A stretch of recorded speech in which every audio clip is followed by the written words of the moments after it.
Artificial intelligence or AI is changing everything in 2025, from how we work and create to how we learn and communicate.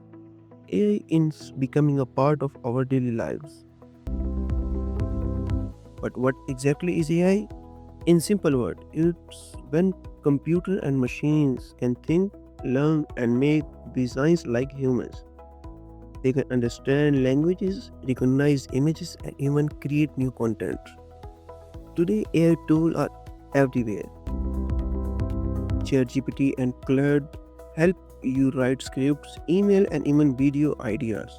Runway and Pika Labs can turn text into a full video. Canva and Photoshop can design thumbnails and posters in a second. And tools like AI Labs can make your voice sound professional without a studio. If you're just starting with AI, do not get confused by all the tools. Start with one, practice daily, and focus on your writing better prompts.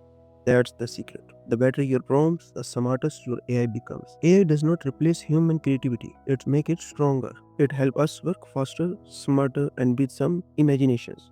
The creator who understands AI tools will lead the future of content tomorrow.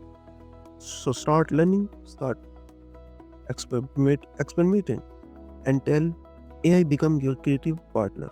I am Burhan and this is Burhan Teaches AI. If you want to master AI tool and grow your creative skills, do not forget to subscribe and let's explore the future together.